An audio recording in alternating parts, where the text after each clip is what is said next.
Good morning, everybody. It's VidDog inside SuperRadioMix.com, the world's official mix station. DJ Cali Boy, the mixologist and producer of the morning show.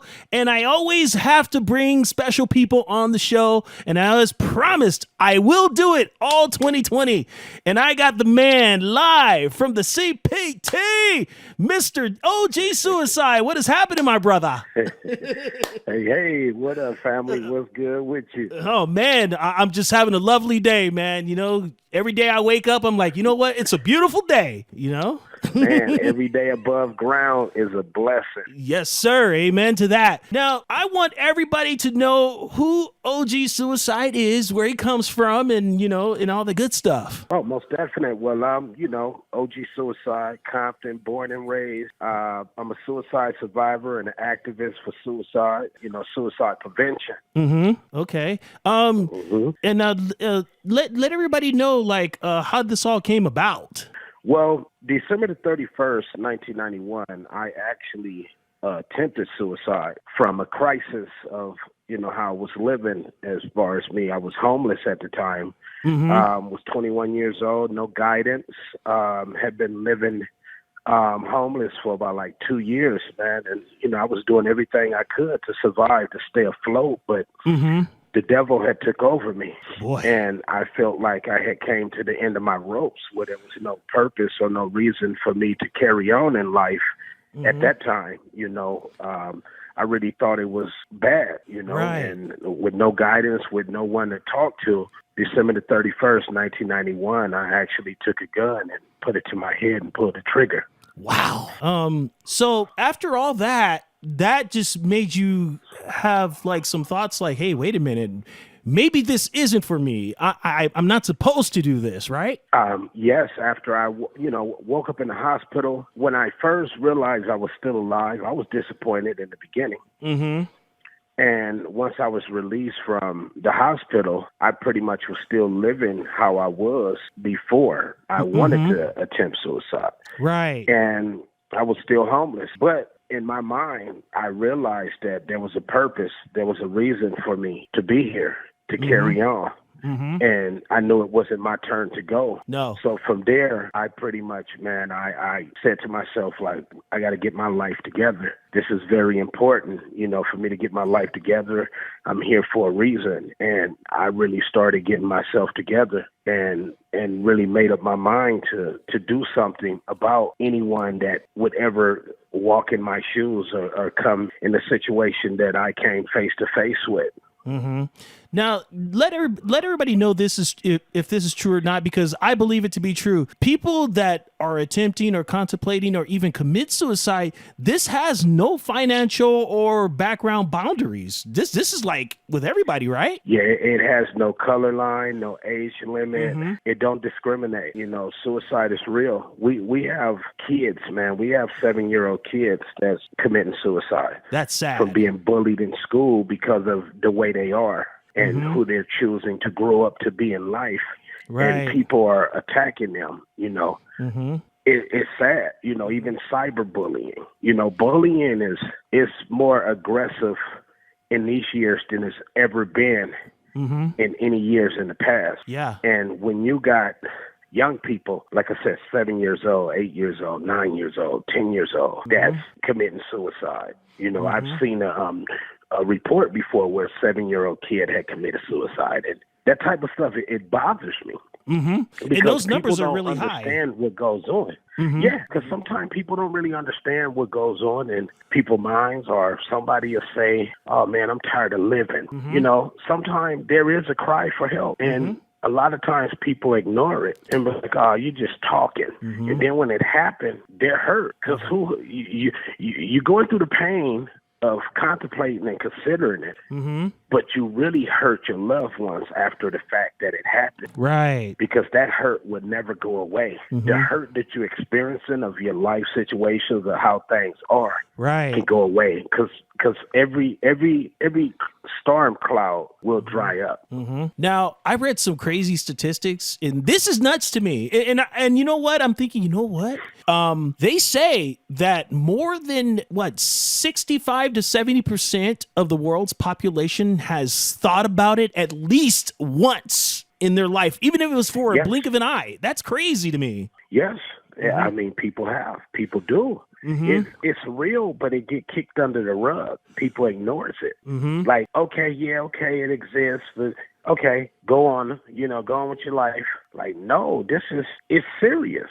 It's serious like the climate. It's serious like war. Right. It is very important, and it needs attention. Because by ignoring it. And the key thing, too, most people, they want to give you medication. That's not going to solve it. And they feel like that's going to help you. And they used to give me these pills called Senequans. Senequans will make you sleep for days. Oh, my goodness. I already tried to sleep. Yeah. I'm trying to live. Right. I stopped taking the medication. I got better. The medication will make you feel more miserable than you do dealing with your everyday life. Especially when those pharmaceutical drugs are made in China. Yes, I stopped taking the medication, and I mean, here I am now, man. 50 years old, father of four grandchildren. Right. I mean, life is good, man. Life is good. I have no complaints, and I live a life, and my mission and my calling is to educate people, with my music, to get out there and speak about this, to be the face of suicide prevention, because I know what they're going through. I know how it feels.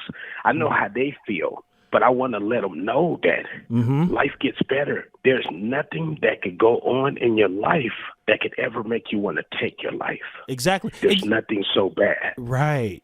And, it's a trip to me because, I looked up everything on you, and people around the world are being touched by this because they're all going through it. Yes. Yes. I mean, I get messages from people from all around the world, Russia, Nigeria, Haiti. I mean, this everywhere, family, from all around the world, all walks of life, all shapes, form, fashions, every color, every skin tone. Every age bracket. I mean, I be having 12 and 13-year-olds reaching out to me, telling me I inspired them, that they was thinking about suicide, but they seen one of my videos, and it made them think different. And if I could pull through and do something different and make a change, then they can too. Right. Now, I'm gonna discuss two people with you, and people would never think that these people would ever think about it or do it, and they did. The first name, Robin Williams. All right. Yes. And the second name, Kate Spade. Her husband said, "Oh man, she looked happy, but you never know what happens with these people when they go behind closed doors." Yes. And these people are well off. Depression. Depression.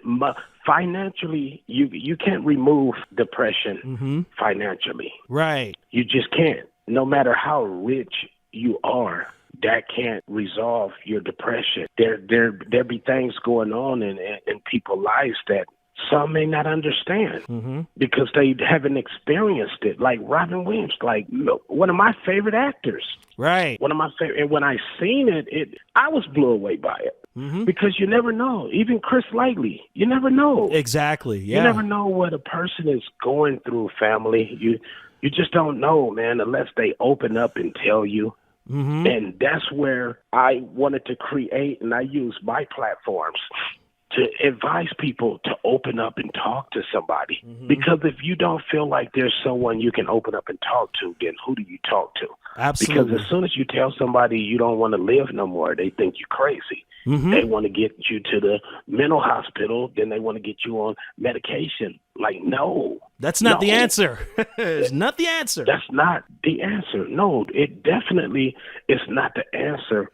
So that's why I push so hard, and I speak about my experiences of what I went through to show people. Talking about it will relieve the pressure. Too much pressure will bust a pipe. Absolutely. If you talk about it and let it out, it relieves it. You feel comfortable. And once you get comfortable with expressing how you feel with someone that's not going to laugh at you. I mean, a lot of people laughed at me when I got out the hospital, and they seen me with this bandage on my head from me surviving. People laughed and joked about it and thought it was funny, to them. Wow. And I didn't let it bother me because a lot of the people that left had good upbringings. I was abandoned when I was 18 months, found in an apartment, placed in a foster home, and then kicked out the foster home when I was 16. Wow. So a lot of the people that left, they had their mom and their daddies, had a good times, good life,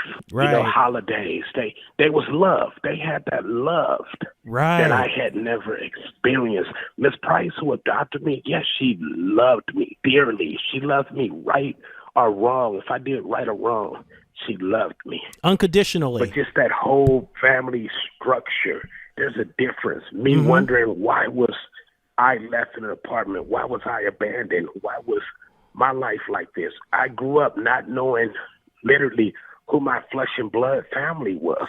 Right. I found out as I got older, but it's like they're kind of like strangers to me. Yeah, there's no connection. I don't know them. I didn't grow up around them. Yeah. So people, that's why, like I said, I work so hard to get people, even people in the foster system. Like, man, this is who I push for. I represent foster youth. That's one of my hashtags. I represent foster youth. I push for the foster system, for the foster kids, for anybody that's going through something in life and don't know who to talk to. I'm right here for 'em. Because everybody knows, and you know this personally from personal experience, that the government foster system is not good. It's not good. It's not. It's really not, because you never know where the kids might end up at. You know, they come from a damaging home for the reason that they was took, but then they end up placed in an even more damaging environment. Right. Some people only adopt kids and have foster kids for the paycheck. They don't care about the kids. It's terrible. They care about the paycheck. Okay, this is a check. It's a job. They get 6 foster kids, and they getting $2,000-3,000 a kid. Look how much revenue they have coming in. Boy. But they don't actually care about the kid. There is some that do. But for the most part, there's a lot of people that don't care about the kids. Wow, that is sad. Now, I want people to know where they can reach out to you at if they ever want to talk or if they just need help, you know, because I know you're reachable. You're always approachable. They can call me, 310-938-9376. 310-938-9376. I've been at this number 17 years. They can also hit me up on Instagram, OG Cuicide, OG Cuicide, OG Cuicide. Yes, and yes, on Instagram. And also, I want to get into something that I'm really excited about, and this is a cut off of your new album. It's called On My Grind. Now, I know you've been working in the laboratory on this one big time. Now, how did you come up with the concept for this whole entire album? Because this is really good. The album is fire. Well, OGs are forever. You know, there wouldn't be no school without the old school. Absolutely. And OGs are forever, no matter how you look at it. You know? Because without the old school, there'd be no me. Bracket, yeah, and once you reach that 40 bracket and on, that's where the OG-ness start. You're an OG. Yeah, 50, I'm glad I'm hitting 45 because I'm an OG. You an OG. Yeah, you 70. You an OG. It's like OGs are forever. Now, who's featured on this record, On My Grind? Because it really sounds good. On My Grind is an artist named Indy B from out of New York. Okay. Who's on the hook. And that's me, the only person rapping on there. And I mean, I'm always, since a young cat, I've always been on my grind. And in order to be successful, in order to make it, you have to be on your grind. Absolutely. Mandatory. And you did not get here by accident. I'm going to tell everybody that right now. Yes. No accident. And let everybody On know where they your can grind. pick up your music, too.